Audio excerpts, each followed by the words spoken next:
She was the law. A sheriff with a spotless record.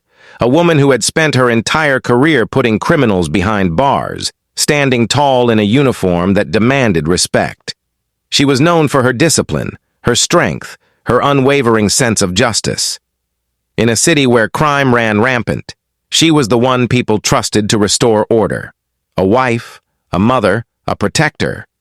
But in a single night, everything she stood for, everything she believed in, was reduced to ashes. And she was the one holding the match. What could make a woman like her snap? What could drive her to do the unthinkable? For years, she had seen the worst of humanity. Locked eyes with killers, consoled the families of victims, dragged abusers away in handcuffs. She had witnessed cruelty, betrayal, violence, and yet nothing could have prepared her for what she walked in on that night. A home she once found comfort in, now a crime scene. A husband she once loved, now unrecognizable. A daughter, her own flesh and blood, caught in something so unspeakable, so twisted, that it would make even the most J detectives recoil in disgust. They say the strongest people have the most fragile breaking points, and on that night, Monique Davis shattered. She didn't reach for her badge. She didn't reach for her gun. She reached for something far more permanent, a can of gasoline, a single match, a moment of rage that would set the entire state of Texas ablaze, not just with fire, but with questions. Was this justice, or was it murder? By the time the flames died down, it was already too late. The sirens screamed. The flashing lights painted her home in red and blue, and as they dragged her away in handcuffs, she didn't fight. She didn't cry. She didn't speak. Because in her mind, the punishment had already been served. But was it? Houston, Texas, a city of nearly 3 million people, a place where life moves fast, where opportunity and danger walk hand in hand. In the heart of it all was Sheriff Monique Davis, a woman who had built a reputation on fearlessness, integrity, and an unshakable dedication to justice. For over 15 years, she had worn the badge with pride, patrolling the streets, making arrests, standing in courtrooms as a symbol of the law itself. She was the one who put criminals away, the one who made tough calls, the one who never hesitated when it came to doing what was right. At home, Monique was not a sheriff. She was a wife, a mother. She shared a life with Darius Jackson, a well-known businessman with deep ties to local law enforcement. To the outside world, he was charming, successful, the kind of man who knew how to work a room. Then there was Kayla, 18 years old, on the verge of adulthood, standing at the threshold of the rest of her life. She had just graduated high school, ready to step into the world, full of dreams and ambitions. They were a family like any other, a mother, a father, a daughter, living under the same roof, sharing meals, exchanging pleasantries. But beneath the surface, there were cracks, small, almost imperceptible at first, the kind that start as whispers in the dark and grow into something uncontainable, the kind that, once exposed, can never be ignored again. And then, on one fateful night, those cracks split wide open. Monique was supposed to be at work. Another long shift, another night spent enforcing the law. But something, whether intuition, exhaustion, or simple chance, led her home earlier than expected. Maybe she had forgotten something. Maybe she had a bad feeling. Maybe the universe had decided that this was the moment everything would change. She stepped into the house, expecting quiet, a sleeping home. But instead she heard something else, a sound from upstairs, muffled voices, a giggle, then silence. Her heart slowed. Her breath caught in her throat. She moved through the house, her footsteps careful, deliberate. The kind of steps a trained officer takes when approaching something unknown. Up the stairs, down the hall, to the bedroom door. It was cracked open just enough. And when she pushed it wide, the world she had known, the life she had built, The family she had sworn to protect, everything shattered in an instant. She pushed the door open, and then everything stopped. Time froze. Her breath hitched. Her stomach dropped so violently it felt like the floor had been ripped from beneath her. There, standing in the dim glow of the bedside lamp, was her husband, Darius. Shirt unbuttoned, belt undone, body stiff with the kind of guilt that could not be explained away. And across from him, her daughter, Kayla, hair disheveled, bare shoulders exposed, a look in her eyes that Monique could not understand. For a moment, the world was silent. Just the three of them, locked in an unspoken horror. And then, Darius moved. He reached for his shirt, for his words, for anything that could make this less than what it was. "Monique, listen!" But there was no listening. There was only the sharp inhale of betrayal, the fire in her veins, the raw, searing knowledge that this was not a nightmare. This was real. Her hands shook, her mind blurred. The woman who had spent years reading crime scenes, interpreting the details, seeing the truth in the eyes of killers and victims alike. She didn't need an explanation. She already knew. A sickness clawed at her chest, rage twisting through her limbs so violently she felt like she might explode from the inside out. Darius stepped toward her. "Baby, please, just let me explain." She moved before she could think, faster than she ever had in her life. And in that moment, Monique Davis was no longer a sheriff. She was no longer the enforcer of the law. She was just a mother, a woman who had walked into a truth too vile to exist, a woman who, in a matter of minutes, would no longer be seen as a protector, but as a murderer. She turned and walked out of the room. Darius called after her, stepping forward as if he might follow, but he didn't. Maybe he thought she was going to get her gun. Maybe he thought she needed space. Maybe he was too stunned to move. Monique didn't go for her weapon. She went for something far worse. Down the stairs, into the garage. She spotted it immediately, a red gas can sitting on a shelf near the tool bench. It was nearly full, left over from a summer of yard work and forgotten maintenance projects. She grabbed it with both hands, her fingers curling so tightly around the handle that her knuckles turned white. She walked back inside, moving on autopilot. The weight of the gas can felt insignificant compared to the fire burning inside her. Up the stairs, back down the hall, Darius saw it first. His eyes widened, body tensing. "Monique. No. No, baby. Let's talk about this." She didn't answer. She tilted the can and let the liquid spill onto the floor. A sharp, acrid smell filled the room as the gasoline soaked into the carpet, creeping outward like a dark stain. Kayla gasped. "Mom!" Her voice was small, lost. Monique's hands trembled, but her mind was set. More gasoline, over the sheets, the furniture, the walls. Darius moved toward her, but she lifted the can higher, dousing his chest. He staggered back, coughing as the fumes burned his throat. "Baby, please don't do this, let's just—" "Shut up." Her voice was low, flat, final. Darius lifted his hands, palms up, pleading. "I made a mistake, a terrible mistake. But this isn't you, Monique. Think about what you're doing." She did think about it. She thought about the years she had spent loving him, trusting him, building a life with him. She thought about the nights she had worked late, believing her home was safe, believing her daughter was safe.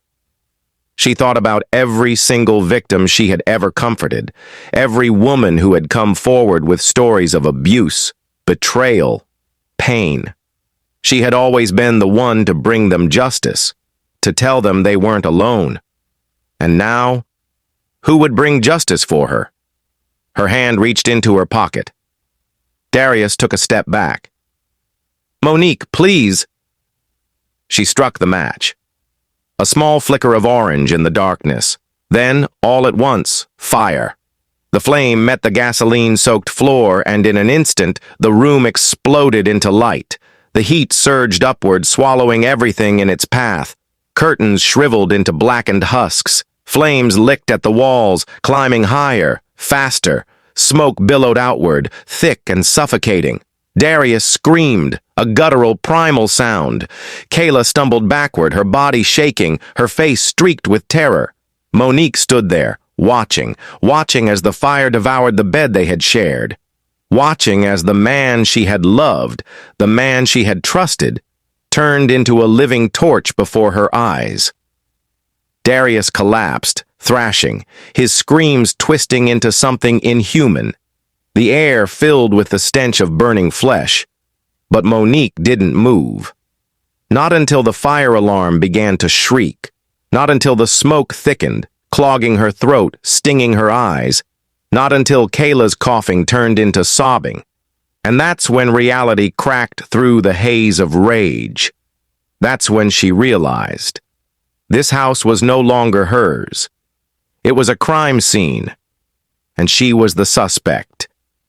Flames swallowed the bedroom, black smoke curling into the hallway, thick and suffocating.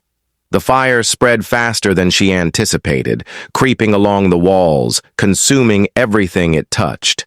The heat was unbearable, sucking the oxygen from the air, turning every breath into agony. The alarms screamed through the house, shrill and relentless. Kayla's coughing broke through the roar of the fire. She was on the floor, curled against the far wall, her body trembling violently. Her eyes were wide, too wide, locked onto the figure writhing in the middle of the inferno. Darius. He was no longer a man. He was something else entirely. A burning, flailing shape, his skin blistering, blackening, his screams raw and unrecognizable. He tried to crawl, tried to move, but the fire clung to him like a living thing, eating him alive. Monique watched as the man who had stolen everything from her trust, her family, her own sense of reality, was consumed. But she didn't feel relief. She didn't feel satisfaction. She felt nothing. The rage that had carried her here, that had guided her every movement, had drained away, leaving behind only a hollow emptiness, a ringing silence inside her mind. Then Kayla choked out a single word. "Mom?" The sound pulled Monique back, like a hook sinking into her chest. Her daughter who was still inside this burning house. The gasoline fumes still lingered in the air, heavy and acrid. The fire spread too fast, too wild. This wasn't just going to be a crime scene. It was going to be a graveyard. She dropped the empty gas can and lunged toward Kayla, grabbing her arm, pulling her to her feet. "We have to go. Now!" Kayla didn't resist, didn't fight. She was in shock, her body moving limply as Monique dragged her toward the door. The hallway was already filling with smoke. Visibility was nearly gone, but Monique knew this house like the back of her hand. She moved on instinct, half carrying Kayla down the stairs, coughing violently as the toxic air burned her lungs. By the time they reached the front door, the heat was unbearable, pressing against their backs like an invisible force, urging them out. Then, finally, fresh air. They stumbled onto the front lawn, gasping, coughing, collapsing to their knees as smoke billowed from the windows behind them. The night was eerily still. No sirens, no flashing lights. Not yet. But the fire would not go unnoticed for long. Monique looked at Kayla. Her daughter was shaking, her breath coming in sharp, shallow gasps. Tears streaked her soot-covered face, and then, as if the weight of everything finally caught up to her, she crumpled inward, sobbing. Monique didn't move, didn't speak. She just stared at the house, at the flames consuming the life she had built, at the place where her husband was still inside, still alive, for now. She didn't wonder if he would survive. She didn't care. She stood there, silent, watching the fire rise higher, the orange glow reflecting in her dark eyes. The neighbors were the first to react. Across the street, a porch light flicked on. Then another. Curtains rustled as people peered out their windows, drawn by the unnatural glow, by the smell of burning wood and flesh. Then came the voices. Confused, alarmed. The sound of a phone dialing, a woman shouting, "Call 911! There's a fire!" More lights, more movement. And then at last, the wailing sirens. The first fire truck screeched to a stop in front of the house, its red and blue lights cutting through the thick black smoke. Firefighters jumped out, shouting orders, dragging hoses toward the burning home. One of them spotted Monique and Kayla on the lawn and rushed toward them. "Are you okay? Is anyone still inside?" Monique's lips parted. She could still hear the faint, agonized screams coming from within the house. She exhaled. "My husband," she said flatly. "He's inside." The firefighter turned, shouting to his team. More movement, more urgency. They kicked down what remained of the door, vanishing into the blaze. And Monique just stood there, not shaking, not crying, just waiting. Minutes passed. The sirens grew louder as police cars arrived, followed by an ambulance. Uniformed officers spilled out onto the street, securing the area, directing neighbors to back away. Then, through the thick smoke and chaos, they brought him out, Darius Jackson, or what was left of him. His body was burned beyond recognition, his face barely human, his skin charred and peeling in places. He wasn't screaming anymore, he wasn't moving. But a medic leaned down, checking for a pulse, a beat, then a shout. "He's alive! We need transport now!" They rushed him toward the ambulance, the doors slamming shut behind them. Kayla was still sobbing, curled up on the ground, rocking back and forth. And Monique, she was calm. Too calm. A pair of officers approached her, their hands resting near their holsters, not drawing their weapons, but ready just in case. One of them, a tall black woman in uniform, looked her over, eyes narrowing. "Ma'am, we need you to come with us." Monique met her gaze, held it. Then finally she spoke. Her voice was steady, unshaken. "He deserved it." And just like that, Houston's most respected sheriff became its most infamous suspect. The house still burned as the police car pulled away, the flames casting a sickly glow over the quiet suburban street. Neighbors stood frozen on their lawns, watching as the fire devoured the home they had once known as safe, as normal. But nothing about this night was normal. In the back of the squad car, Monique Davis sat unmoving, her hands cuffed in front of her, the cold steel pressing against her wrists. She stared straight ahead, her expression unreadable, not panicked, not regretful, just still. Her colleagues, officers who had worked alongside her for years, who had respected her, who had trusted her, couldn't process what they were seeing. One of them shook his head as he watched her through the rearview mirror. "Monique, what the hell did you do?" But she didn't answer. She was the one in cuffs. They placed her in interview room 3, a small windowless space with a metal table, a single overhead light, and a camera in the corner, its red recording light blinking steadily.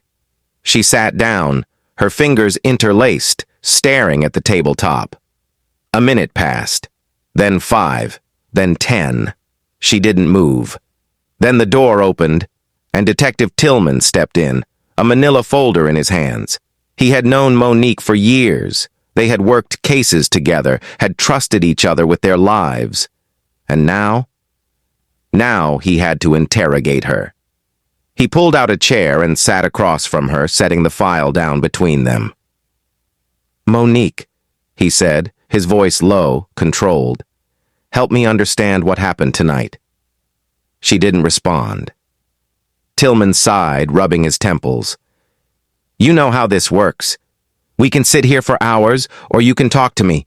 You know I have to ask, so let's just get this out of the way. Was this self-defense? Was Darius attacking you?" Nothing. "Was he hurting Kayla?" Something flickered across her face then. A slight shift. Barely there. Tillman caught it, He exhaled sharply and opened the file, pulling out a stack of papers. "We're running everything, Monique. We're checking phone records, security footage, your texts, your calls. If there's more to this, now is the time to tell me. Because right now, all I've got is a burned-up man, a traumatized daughter, and a sheriff who just said he deserved it." Still, she didn't speak. They started with Kayla. She had been taken to a separate room, not a holding cell. At least they were treating her like a victim. A female officer sat across from her, speaking softly, gently. "I know you don't want to be here, and I know you don't want to talk to me, but we need to understand what happened tonight." Kayla didn't move, didn't even blink. She just stared at the table, her fingers gripping the blanket like it was the only thing keeping her from falling apart. Tasha leaned forward. "You're safe now. No one can hurt you here." A beat. Then Kayla let out a sharp, bitter laugh. It was barely a sound, just a hollow breath. But it was there. Tasha caught it. "What?" Kayla finally looked up, her lips parting slightly. Her voice, when it came, was hoarse, cracked. "You think I'm safe?" She shook her head slowly. "I was never safe." Tasha felt something cold settle in her gut. She reached for the folder sitting beside her, opened it. Slowly, carefully, she slid a photo across the table. A picture of Darius, before the fire, before his skin melted away. Kayla flinched.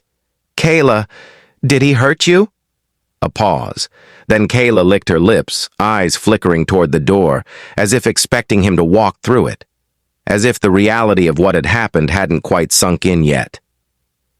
"He said—" She stopped, shook her head. "He said what?"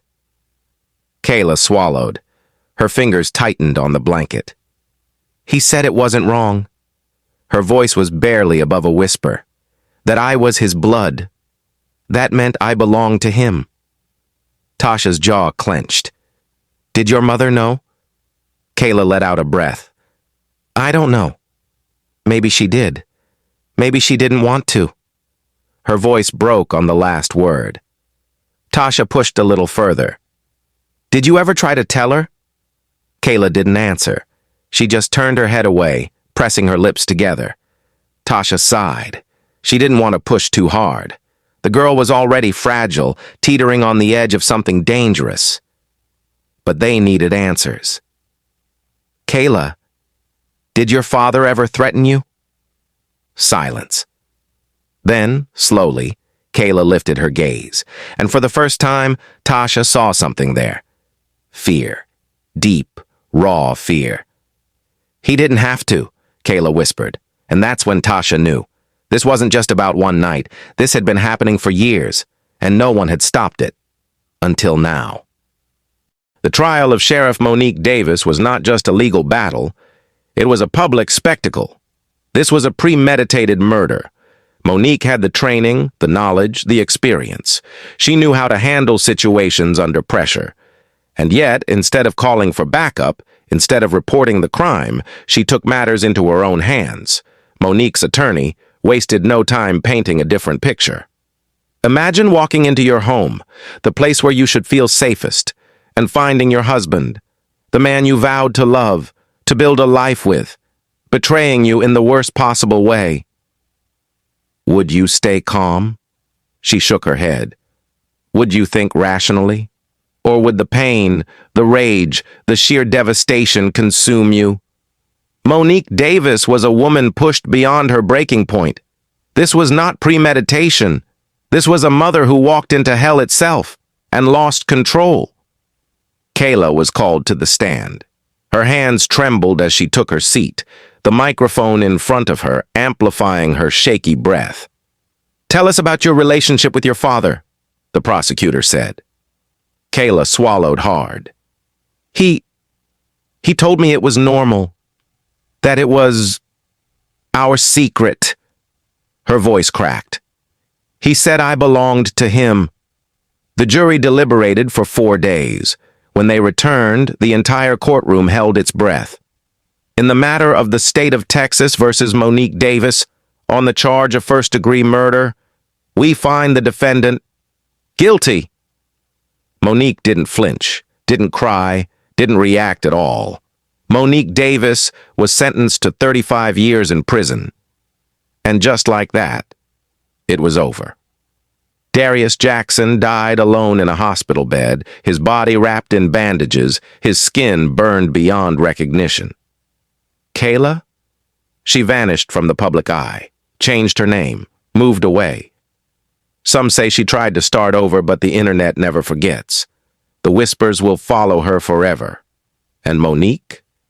She sits in a Texas prison day after day, staring at the same four walls, replaying that night over and over again.